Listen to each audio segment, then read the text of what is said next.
Ever drive home and kind of space out, you know? Like, you get where you're going, but you barely remember the trip itself. Oh, yeah.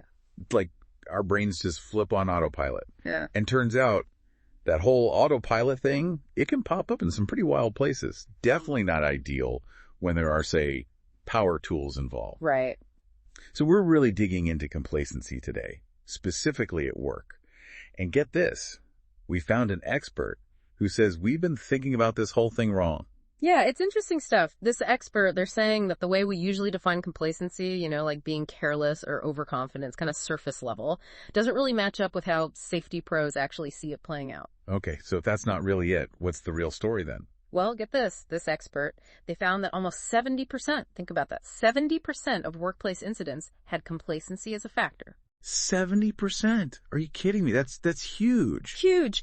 And the expert is saying it happens so much because it's not just about like laziness or having a bad attitude, you know, like some people think.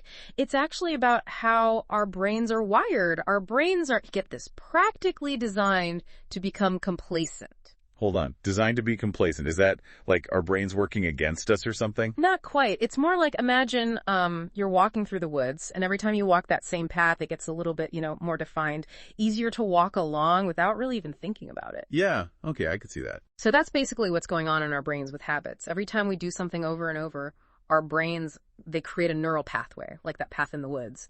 And the more we repeat it, that pathway, it gets stronger, more efficient. Our brains are all about efficiency, you know, so they start automating those routine things to like free up mental space, right? It's work smarter, not harder, but for your brain. So like when I make coffee every morning, my brain's basically checked out, just running that same neural pathway. But how does that turn into like actual complacency, especially in a way that affects safety? Because when we're in that autopilot mode, you know, we're not really thinking critically about what we're doing. Like, we're less aware of potential dangers, even if we know they're there. Remember how we were talking about how that usual definition of complacency, being careless, doesn't really work? Well, this expert, they actually have a new definition.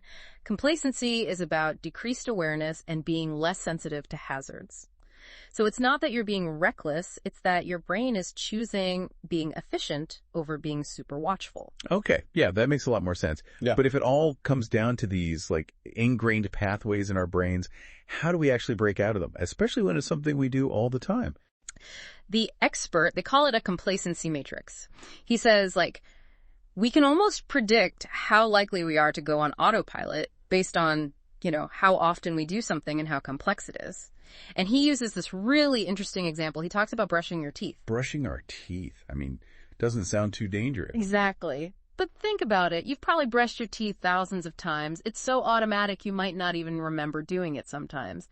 Low complexity, high frequency, that's like the recipe for complacency. You're right. Never thought of it that way. It can kind of freaky when you really, like, think about it. So, okay, if we're using this brushing our teeth example, what can we actually do about it? Because I'm not going to stop brushing just to avoid complacency, right?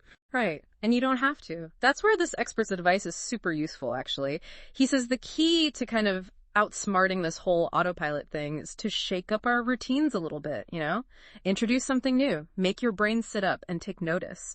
Like, instead of taking that same path through the woods every single time, you know, take a detour every once in a while. Okay, love a good detour. Yeah. But how does that actually work in, like, real life? So let's say your job involves, I don't know, a ton of data entry. That's pretty repetitive, right?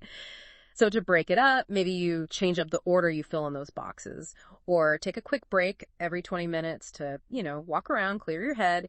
Even those little changes can make a difference. It's like tricking your brain into thinking it's doing something new, even if the task itself is still the same. Clever. No. Yeah, exactly. And it's not just for work stuff either. Think about, like, your drive to work.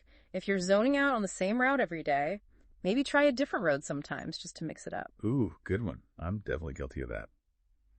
It's crazy how much our brains crave that efficiency, even if it means kind of tuning out potential dangers. It really is.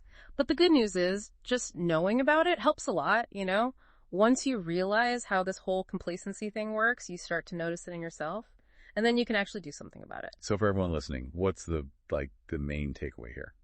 Our brains might be wired for complacency, but it's not like we're doomed, right? Yeah. If we know what to watch out for and we're finding ways to change things up, we can stay aware, stay safe, and hey, maybe even like enjoy the process a little more. And actually remember the drive, which honestly is a win in my book. Thanks for taking this deep dive with us. Until next time.